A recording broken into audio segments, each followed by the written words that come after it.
आज यहाँहरूसँग अध्ययन गर्ने परमेश्वरको वचनको शीर्षक छ परमेश्वरको बोलावट। यो विषयद्वारा हामीहरूसँगै परमेश्वरको वचन अध्ययन गर्ने समय लिनेछौँ। परमेश्वरबाट बोलावट पाउँदा हामीहरू धेरै कुराहरूको चिन्ता गर्ने गर्छौँ। मूसाले परमेश्वरबाट बोलावट पाउँदा, होइन, म त बोल्नमा र जिब्रो चलाउनमा ढिलो छु, के मैले इस्राएलीहरूलाई मिस्रबाट कनानसम्म सुरक्षित साथ डोर्याउन सक्छु होला र भन्ने सोच्दै निकै चिन्ता गरेका थिए। परमेश्वरले मिद्यानीहरूको हातमा परेका इस्राएलीहरूलाई छुटकारा दिलाउन गिदोनलाई बोलाउनुहुँदा गिदोन पनि एकदम चिन्तित भएका थिए। मेरो गोत्र इस्राएलमा सबैभन्दा कमजोर छ र मेरा पिताको घरानामा म सबैभन्दा सानो छु। मैले कसरी यो कार्य गर्न सक्छु होला र? परमेश्वरबाट बोलावट पाउँदा अधिकांश मानिसहरूले सर्वप्रथम आफ्नो योग्यतालाई सोच्ने गर्छन्। म यसमा पनि राम्रो हुनुपर्छ, त्यसमा पनि राम्रो हुनुपर्छ, धेरै कुराहरूमा राम्रो भएमा परमेश्वरको कार्य गर्न सकिन्छ भनेर तिनीहरू सोच्छन्। तर परमेश्वरले बोलाउनु हुँदा यदि हामीले परमेश्वरमा विश्वास गर्दै कार्य गर्यौं भने मूसा, यहोशू र गिदोनले जस्तै बाइबलमा उल्लेखित आश्चर्यजनक कार्यहरू पूरा गर्न सक्नेछौँ।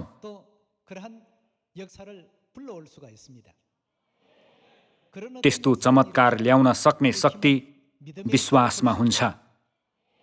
परमेश्वरले मलाई बोलाउनु भएर यो कार्य गर्न आज्ञा गर्नुभएको छ भन्ने विश्वास लिएर कार्य गर्यौं भने हामीले कल्पना समेत नगरेको त्यस्तो आश्चर्यजनक र महान परिणाम निश्चित हासिल गर्न सक्नेछौँ। तर गिदोन पनि सुरुमा डराएका थिए। परमेश्वरले मलाई बोलाउनु त भयो, तर तिनले आफूलाई फर्केर हेर्दा आफू योग्यको छैन भन्ने सोचे। म जस्तो मानिसले मिद्यान जस्तो विशाल राज्यलाई परास्त गरेर त्यसको थिचोमिचोमा परेका इस्राएलीहरूलाई बचाउन सक्छु होला र? तिनले आफ्नो क्षमतालाई सोच्दा त्यसो गर्नु बिल्कुलै असम्भव देखे। मूसालाई पनि उस्तै भएको थियो। मिद्यानमा 40 वर्षसम्म गोठालाको रूपमा जीवन बिताइरहँदा तिनले परमेश्वरबाट बोलावट पाएका थिए। परमेश्वरले मिस्रमा भएका तेरा प्रजाहरूलाई मुक्त गर भन्नुहुँदा मूसाको मुखबाट सुरुमा निस्केको कुरा नै बहाना थियो। प्रभु, म जिब्रो चलाउनमा ढिलो छु, म त राम्ररी बोल्न पनि जान्दिनँ। मैले कसरी फारो राजाको सामना गरेर इस्राएलीहरूलाई तिनको हातबाट मुक्त गराउन सक्छु र? एकदम डराउँदै तिनले परमेश्वरसँग कुरा गरेका थिए। यसकारण परमेश्वरले भन्नुभयो, के मैले तँलाई सहायता गर्नेछु भनेको छुइनँ र? म तँलाई सहायता गर्नेछु। तापनि तिनी धेरै कुराहरूप्रति चिन्तित थिए। मैले यो गर्न सक्छु होला कि सक्दिनँ होला? मूसाले विभिन्न किसिमका बहानाहरू खोज्न थाले। तब परमेश्वरले मूसाको मन जान्नु भएर केही शक्तिका कार्यहरू देखाइदिनुभयो। तेरो हातमा भएको त्यो के हो? लट्ठी हो, त्यो भुइँमा फाल। मूसाले लट्ठी भुइँमा फाल्दा त्यो एउटा सर्प भयो। परमेश्वरले भन्नुभयो, त्यसको पुच्छरमा समात। मूसाले त्यसको पुच्छर समात्दा त्यो फेरि लट्ठीमा परिणत भयो। म तेरो साथमा छु भन्ने कुरा देखाइरहेको छु, के अझै पनि विश्वास लाग्दैन? दाजुभाइ तथा दिदीबहिनीहरू, अहिले परमेश्वरले हामीलाई विश्वका मानिसहरू कहाँ पठाउँदै हुनुहुन्छ। मत्ती अध्याय 28 हेर्ने हो भने कसो गर्न भनिएको छ त? जाओ भनिएको छैन र? गएर सबै देशका जातिहरूलाई चेला बनाओ। चेला बनाउन सक्ने शक्ति हामीलाई दिइसक्नु भएको छ, तर हामीहरू भने आफूलाई फर्केर हेर्दै चिन्ता गरिरहन्छौँ। मलाई त भाषा पनि आउँदैन, ममा यो गर्ने त्यो गर्ने क्षमता नै छैन। परमेश्वरप्रति विश्वास लिएर मलाई परमेश्वरले पठाउनु भएको हो भन्ने नसोची यदि हामीले आफ्नो क्षमतामा मात्र ध्यान केन्द्रित गर्यौं भने यो सुसमाचार सुस्त नभइरहन सक्दैन। हामीलाई पठाउनु हुने परमेश्वर हुनुहुन्छ।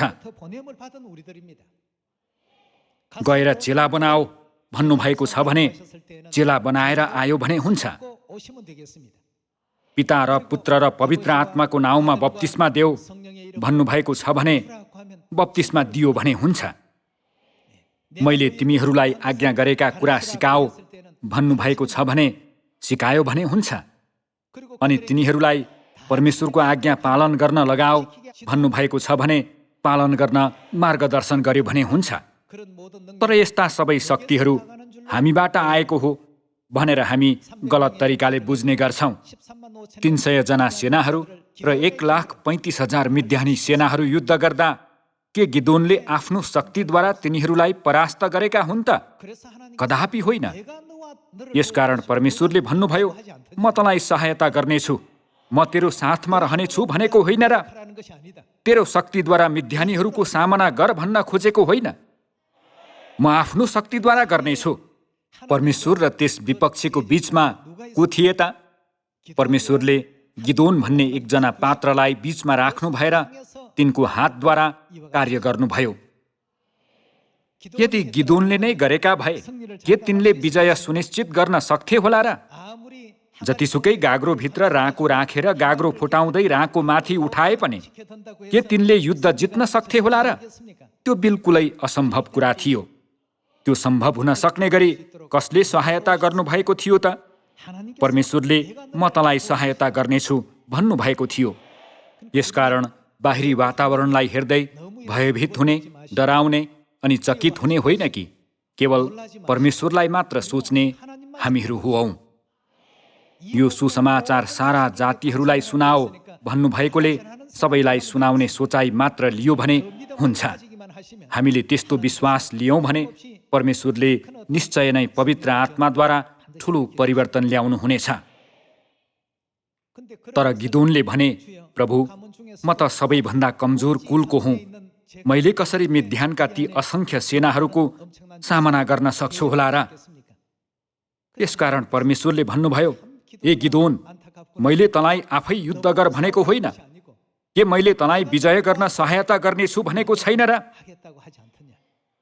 हामीले त्यो दृश्य एकपटक हेर्दै परमेश्वरको बोलावट पाउँदा हामीहरू नहिचकिचाइकन परमेश्वरको इच्छालाई व्यवहारमा लागू गर्ने अगमवक्ताहरू हौं।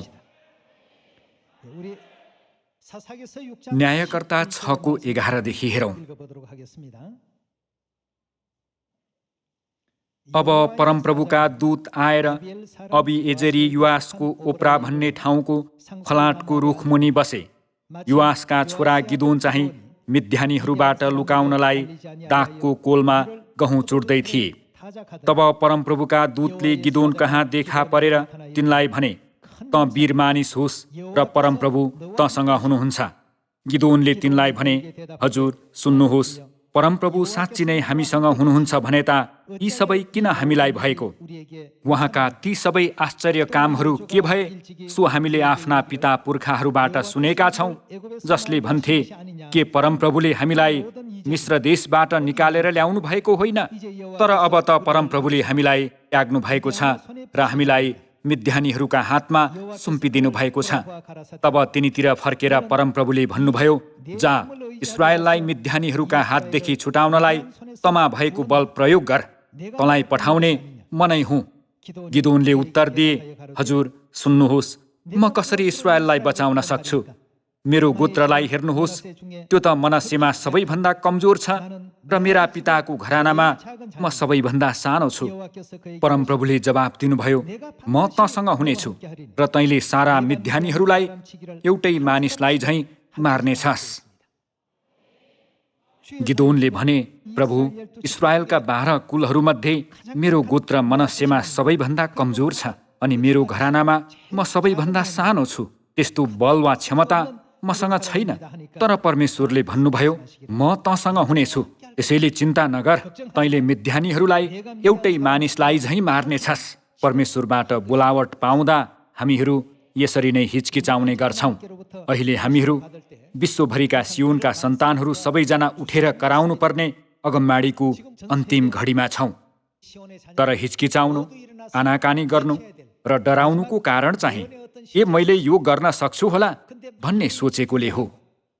दाजुभाइ तथा दिदीबहिनीहरू, हामीले गर्ने होइन। बाइबलले हामीलाई बारम्बार जानकारी दिए पनि हामीले सही तरिकाले बुझ्न सकिरहेका छैनौँ जस्तो लाग्छ। हामीले गर्ने होइन कि कसले गर्नुहुन्छ त? परमेश्वरले। परमेश्वरले म तँसँग हुनेछु र तैँले मिद्यानीहरूलाई एउटै मानिसलाई झैँ मार्नेछस् भन्नुभएको छ। गिदोनले, प्रभु, म त इस्राएलको सबैभन्दा कमजोर कुल मनस्से कुलबाट हुँ र मेरो घरानामा म सबैभन्दा सानो छु भन्दा परमेश्वर दुखित हुनुभयो। परमेश्वरले भन्नुभयो, मैले तेरो घरानालाई हेरेर तँलाई चुनेको होइन, न त तेरो दक्षतालाई हेरेर नै चुनेको हुँ। म आफैले तँ मार्फत इस्राएलीहरूलाई मिद्यानीहरूको हातबाट मुक्त गराउनेछु। तापनि गिदोन विश्वासमा अलि कमजोर थिए। त्यसकारण तिनले परमेश्वरलाई भने, त्यसो भए यो कार्य गर्नुहुने र मलाई आज्ञा गर्नुहुने तपाईँ नै परमेश्वर हुनुहुन्छ भन्ने कुराको चिन्ह देखाइदिनुहोस्। तब परमेश्वरले गिदोनलाई केही शक्तिका कार्यहरू देखाइदिनुभयो। तब बल्ल गिदोनले बल प्राप्त गरे अनि विश्वासमा भरिपूर्ण भएर मिद्यानीहरूसँग युद्ध गर्ने तयारी गरे। दाजुभाइ तथा दिदीबहिनीहरू, गिदोनका योद्धा भन्नासाथ तिनीहरूको विश्वास एकदम ठुलो थियो भनेर हामी सोच्ने गर्छौँ नि। तर गिदोन पनि सुरुमा बोलावट पाउँदाखेरि हिचकिचाएका थिए।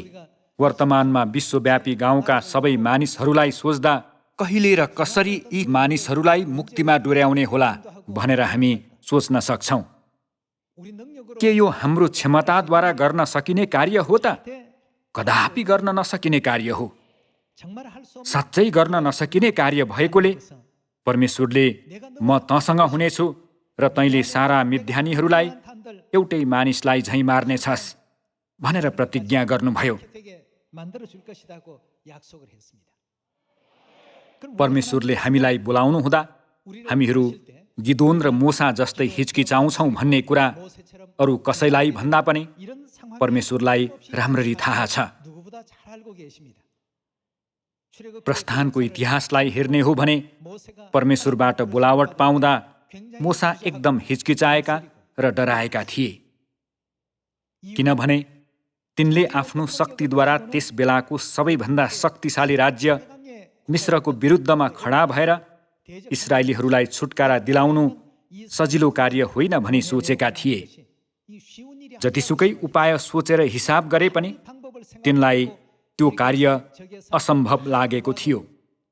यसै कारण तिनले परमेश्वर समक्ष भने, प्रभु, म बोल्नमा र जिब्रो चलाउनमा ढिलो छु अनि बोल्नमा म कहिल्यै सिपालु भइन।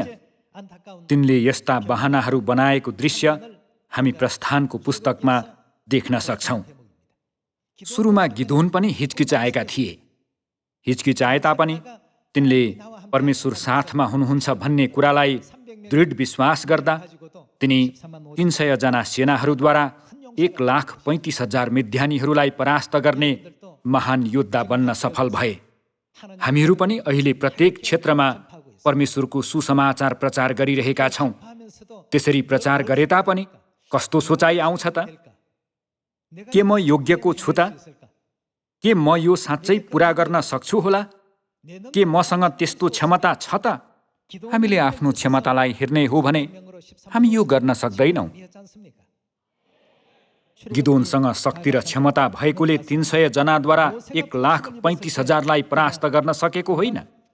प्रस्थानको पुस्तकमा गएर मोसाले परमेश्वरबाट बोलावट पाउँदा तुरुन्तै यस भनेर जवाफ दिन नसकेको दृश्य एकपटक हेरौँ। प्रस्थान 3:10 हेर्नेछौँ। यसकारण अब जा, मेरो प्रजा अर्थात् इस्राएलीहरूलाई मिस्रबाट निकालेर ल्याउन म तँलाई फारो कहाँ पठाउँदैछु। परमेश्वरले मोसालाई जलिरहेको पोथ्राबाट बोलाउनु भएको थियो। यदि पोथ्रामा आगो लाग्यो भने कि त्यो केही समयपछि निप्छ कि त अर्को ठाउँमा पनि सल्किन्छ। तर आगो एउटै ठाउँमा थियो र त्यहाँ तिनले मेरा प्रजा अर्थात् इस्राएलीहरूलाई मिस्रबाट निकालेर ल्याउन म तँलाई फारो कहाँ पठाउँदैछु भन्नुहुने परमेश्वरको आवाज सुने। मूसा एकदम छक्क परे। पद 11 मा हेरौँ। तर मूसाले परमेश्वरलाई भने, फारो कहाँ गएर इस्राएलीहरूलाई मिस्रबाट ल्याउन सक्ने म को हुँ र? अनि परमेश्वरले भन्नुभयो, म तँसित हुनेछु, चिन्ता नगर, म तँसित हुनेछु र मैले तँलाई पठाएको हुँ भन्ने कुराको चिन्ह तँलाई यो हुनेछ। जब तैँले ती मानिसहरूलाई मिस्रबाट निकालेर ल्याउनेछस्, तब तिमीहरूले यही पर्वतमा परमेश्वरको आराधना गर्नेछौ। त्यो समयमा मूसाले परमेश्वरले बोलाउनु भएकोले म जानेछु ओके भनेनन्। तिनी डराएकोले त्यसो भन्न सकेनन्। फारो र शक्तिशाली मिस्र देशसँग तिनी डराएका थिए। तिनले आफ्नो क्षमतालाई सोच्दा त्यहाँ गए तापनि केही होला जस्तो तिनलाई लागेन। के म यो साँच्चै गर्न सक्छु होला? त्यो अवस्थामा परमेश्वरले तिनलाई भन्नुभएको वचन हेरौँ। प्रस्थान 4:10 मा उल्लेखित वचन लगातार हेरौँ। प्रभु, म बोल्नमा उस्तो के छैन? म बाइबल पढाउन सक्दिन अनि बोल्नमा सिपालु छैन। मैले कसरी गर्न सक्छु र? भन्दै तिनले परमेश्वर समक्ष बहाना बनाए। प्रभु, म बोल्नमा उस्तो सिपालु छैन। न त अघि म सिपालु थिएँ, न अहिले तपाईँ बोल्नु भएपछि म सिपालु भएको छु। किनकि म बोल्नमा र जिब्रो चलाउनमा के छु? ढिलो छु। परमेश्वरको बोलावट पाउँदा मूसा र गिदोन डराए अनि हिचकिचाए। आफ्नो क्षमतालाई फर्किहेर्दा तिनीहरूले आफ्नो क्षमताद्वारा त्यस्तो महान कार्य गर्न सकिँदैन भन्ने सोचे। यसकारण परमेश्वरले यस्तो वचन दिनुभयो। पद 11 मा परमप्रभुले तिनलाई भन्नुभयो, मानिसको मुख कसले बनायो? मानिसलाई लाटो वा बहिरो कि देख्ने वा अन्धो कसले बनाउँछ? के म परमप्रभुले नै होइन र? अब जा, म तँलाई बोल्न सहायता गर्नेछु र तैँले के बोल्नु पर्ने हो सो सिकाउनेछु। अझै पनि मूसा आफ्नो सोचाइबाट बाहिरिन सकेनन्। पद 13 मा तर मूसाले भने, हे प्रभु, बिन्ती छ, अरू कसैलाई नै पठाउनुहोस्। तिनले म सही व्यक्ति होइन भन्न खोजेका हुन्। अरू कसैलाई नै पठाउनुहोस्। तब परमप्रभुको क्रोध मूसामाथि उठ्यो र उहाँले भन्नुभयो, के लेवी हारुन तेरो दाजु छैन र? मलाई थाहा छ कि त्यो राम्ररी बोल्न सक्छ। त्यो तँलाई भेट्न आउँदैछ र तँलाई देखेर त्यो खुसी हुनेछ। त्यसैसँग कुरा गर र त्यसले भन्नुपर्ने कुरा तैँले बता र म तिमीहरू दुवैसँग हुनेछु र तिमीहरूले के गर्नुपर्ने हो सो बताउनेछु। परमेश्वरको बोलावट पाएर मूसा र हारुन फारो कहाँ गए र इस्राएलीहरूलाई जान दिनको निम्ति आग्रह गरे। अनि फारोसँग आग्रह गरेको कुरा निस्तार चाडपछि तिनीहरूले पाएको दृश्य हामीले बाइबलमा देख्न सक्छौँ। दाजुभाइ तथा दिदीबहिनीहरू, यो इतिहासलाई फर्किहेर्दा यो युगमा जिरहेका हामीहरूको स्वरूप बाइबलमा प्रतिबिम्बित भएको कुरा महसुस गर्न सक्छौँ। यो नै हाम्रो स्वरूप हो। हामीहरू हिचकिचाउँदै यसरी सोच्ने गर्छौँ, के म यो गर्न सक्छु होला? यो देशका मानिसहरूले मैले सुनाएको वचन सुन्लान् र? त्यो क्षेत्रमा उच्च स्तरका मानिसहरू मात्र छन्। म जस्तो मानिसले प्रचार गर्यो भने के तिनीहरूले ग्रहण गर्लान् त? दाजुभाइ तथा दिदीबहिनीहरू, हामीलाई पठाउनु हुने को हुनुहुन्छ? परमेश्वरले नै जाओ भन्नुभएकोले हामीहरू गइरहेका छौँ। मूसा जाँदाखेरि परमेश्वरले इस्राएलीहरूलाई मिस्रबाट छुटकारा दिन पहिल्यै सम्पूर्ण कुराहरूको तयारी गरिदिइसक्नु भएको थियो। मूसाले सबै कार्य पुरा गर्न सक्ने गरी परमेश्वरले अघि नै सबै कुराको तयारी गरिसक्नु भएको थियो। हामीहरू स्वर्गको आशिष पाउन चाहन्छौँ भने परमेश्वरको कार्यलाई विश्वास गर्ने, त्यस्तो विश्वास लिन आवश्यक छ। परमेश्वरले हामीलाई पठाउनु भएको छ। परमेश्वरले मोसा र गिदोनलाई पठाउनु भए जस्तै हामीलाई पनि पठाउनु भएको छ। त्यसो भए परमेश्वरले पठाउनु भएको हो भन्ने विश्वासका साथ पृथ्वीको अन्तिम छेउसम्म गएर हामीले यो सुसमाचार कसो गर्नुपर्छ? सुसमाचार सुनायौँ भने कहिल्यै कल्पना नगरेको यस्तो आश्चर्यजनक चमत्कारहरू हुनेछन्। संसारको सबैभन्दा शक्तिशाली देश मिस्रले पनि मोसाको सम्मुख हात फैलायो। बोल्न र जिब्रो चलाउनमा ढिलो रहेका मोसाको अगाडि फारोले आफ्नो हात फैलाए। तिनले मोसा समक्ष आत्मसमर्पण गरेका हुन् र परमेश्वर समक्ष आत्मसमर्पण गरेका हुन्। परमेश्वरले मोसा मार्फत यो कार्य गर्नुभएको थियो। गिदोनको प्रसङ्गमा पनि उस्तै हो। तिनले सबैभन्दा कमजोर मनुष्य कुलको सानो घरानाको एकजना मानिसको रूपमा गर्न सक्ने कुरा के नै थियो र? यसकारण परमेश्वरले म तँसँग हुनेछु, चिन्ता नगर भन्नुभयो। अनि परमेश्वरले हामी सबैको साथमा रहने प्रतिज्ञा पनि गर्नुभएको छ। मत्ती 28:18 उल्लेखित वचन हेरौँ। तब येशू तिनीहरू कहाँ आएर भन्नुभयो, स्वर्ग र पृथ्वीमा समस्त अधिकार मलाई दिइएको छ। यसकारण जाऊ र गएर के गर त? सबै देशका जातिहरूलाई चेला बनाओ, पिता र पुत्र र पवित्र आत्माको नाउँमा तिनीहरूलाई बप्तिस्मा देऊ। मैले तिमीहरूलाई आज्ञा गरेका सबै कुरा पालन गर्न तिनीहरूलाई सिकाऊ। हेर, म युगको अन्त्यसम्म सधैँ तिमीहरूका साथमा छु भन्नुभएको छ। म युगको अन्त्यसम्म सधैँ तिमीहरूका साथमा छु। जाओ र सबै देशका जातिहरूलाई चेला बनाओ, पिता र पुत्र र पवित्र आत्माको नाउँमा तिनीहरूलाई बप्तिस्मा देऊ। मैले तिमीहरूलाई आज्ञा गरेका सबै कुरा पालन गर्न तिनीहरूलाई सिकाओ भन्नुभएको छ। यो कार्य सारा संसारमा हुने घोषणा गरिएको छ। के यहाँहरूलाई यो हुँदैन जस्तो लाग्छ? मिस्र देशमा भएको थियो अनि मिद्यानीहरूलाई परास्त गरेको इतिहासमा पनि भएको थियो। यरीहोको पर्खाल ढल्ने समयमा पनि भएको थियो। तिनीहरूको साथमा को हुनुहुन्थ्यो त? परमेश्वर। यो चाहिँ केही पादरी कर्मचारीहरूले मात्र गर्ने कार्य होइन, हामी सबैले गर्नुपर्ने कार्य हो। सियोनका सबै सन्तानहरूलाई आज्ञा गर्नुभएको कार्य भएकोले उक्त कार्य गर्ने सबै क्षमता परमेश्वरले हामीलाई पहिल्यै दिइसक्नु भएको छ भन्ने कुरालाई हामीले दृढ विश्वास गर्नुपर्छ। अनिवार्य विश्वास गर्नुपर्छ। विश्वास गर्नै पर्छ। माताले विदेश तथा स्वदेशका सियोनका परिवारहरूलाई ठुलो कामदार बन्नु भन्नुभएको छैन र? त्यसो भए ठुलो कामदार बन्नुपर्छ। मलाई अझै पनि वर्णन गर्न आउँदैन। बाइबलको उत्पत्ति वा प्रकाशको पुस्तक त बल्ल बल्ल पल्टाउन सक्छु। यस्तो अवस्थामा मैले कसरी कार्य गर्न सक्छु र? दाजुभाइ तथा दिदीबहिनीहरू, परमेश्वरले गर्न सक्ने बनाउनुहुन्छ। हामीमा एक आत्मा बचाउने विश्वास मात्र छ भने परमेश्वरले हामीलाई मोसा, गिदोन र यहोशू जस्तै बनाउनुहुनेछ। परमेश्वरले म युगको अन्त्यसम्म सधैँ तिमीहरूका साथमा छु भन्नुभएको छैन र? प्रचार चाहिँ बोल्नमा सिपालु मानिसहरूले मात्र गर्ने कार्य होइन। यो चाहिँ परमेश्वर सधैँ साथमा रहनुहुने सन्तान, सियोनको सन्तान हो भने सबैले गर्न सक्ने कार्य हो। फलानो चाहिँ बोल्नमा सिपालु भएकोले राम्ररी पुरा गर्न सक्छ होला।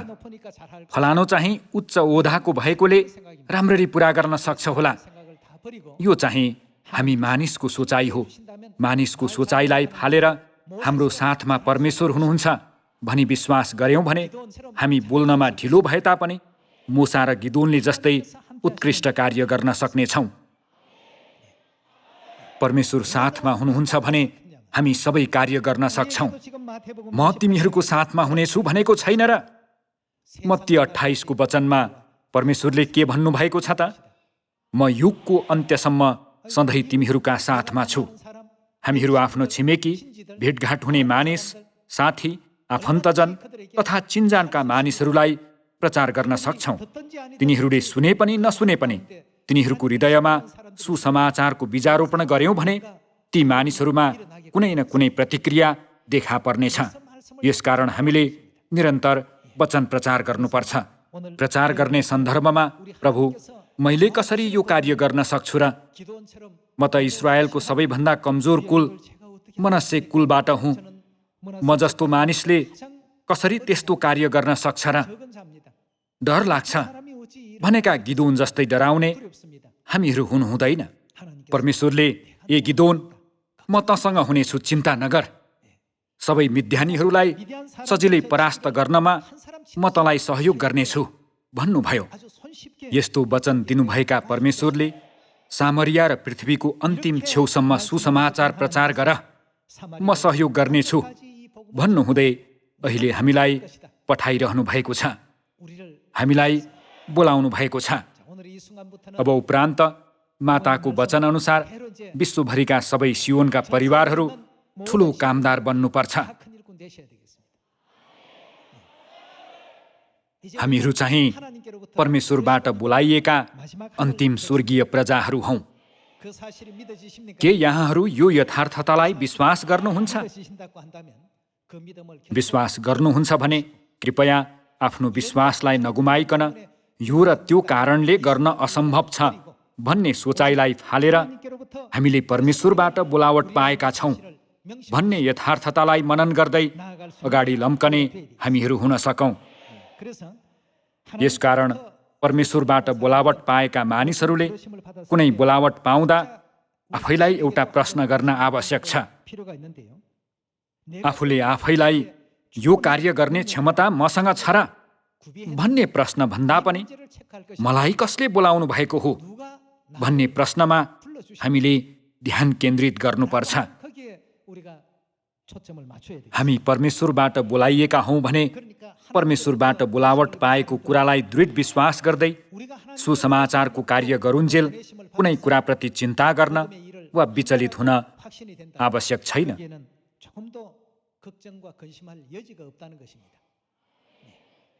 गिदोन र मूसालाई एकपटक सोची हेर्नुहोस्, यहोशुलाई एकपटक सोची हेर्नुहोस्। परमेश्वरबाट बोलाइएका र पठाइएका मानिसहरूले कुनै कुराको चिन्ता गर्न आवश्यक छैन। केवल अगाडि बढ्दै परमेश्वरको वचनलाई जस्ताको तस्तै व्यवहारमा लागू गर्यौं भने हुन्छ। परमेश्वरले उच्च पहाडलाई समतल भूमिमा परिणत गर्नुभयो अनि गहिरो समुद्रलाई सुक्खा जमिनमा परिणत गर्नुभयो। बाढी आइरहेको यर्दन नदी पनि परमेश्वरको अघि सुक्यो। यरीहोको बलियो पर्खाल क्षणभरमै ढल्यो अनि हामीलाई त्रसित पार्ने सबै शत्रुहरू हिउँ झैं पग्लिएका छन्। परमेश्वरले सबै कुराहरू सम्भव बनाइदिनु भएको छ। आजदेखि परमेश्वरको आवाजमा कान लगाउँदै यसमा अझ ध्यान दियौं। परमेश्वरले अघि बढ, यर्दन नदी तर भन्नुभयो भने अघि बढ्दै यर्दन नदी तर्यो भने हुन्छ। व्यक्तिगत क्षमता वा ज्ञानको आवश्यकता छैन। यस्ता कुराहरू आवश्यक छैनन्। यहाँहरू र म परमेश्वरबाट बोलावट पाएका मानिसहरू हौं। हाम्रो अगाडि रहेको प्रचार मिसन कति पनि असम्भव छैन भन्ने कुरा गिदोन र मूसाको इतिहासद्वारा महसुस गर्नुहोस् भन्ने चाहन्छु। हाम्रा परमेश्वर सर्वज्ञ, सर्वशक्तिमान हुनुहुन्छ। यहाँहरू सबैले देख्नु भएको छ नि, होइन र? 2 खरब आकाश गङ्गाहरूलाई सञ्चालन गर्नुहुने व्यक्ति हाम्रा परमेश्वर हुनुहुन्छ। त्यसभित्र रहेको यो सानो पृथ्वी, यो सानो ग्रहमा हुने कार्य चाहिँ परमेश्वरले सजिलै पूरा गर्न सक्नुहुन्छ भन्ने दृढ विश्वास गर्दै हामीलाई सुम्पिएको यो सुसमाचार अनुग्रहात्मक रूपमा पूरा गरेर अनन्त स्वर्ग राज्यमा फर्कने हामीहरू सबैजना हुन सकौं। आज यी वचनहरूद्वारा अनुग्रह प्राप्त गर्नुभयो भन्ने आशा गर्दै वचन समाप्त गर्दछु। धन्यवाद।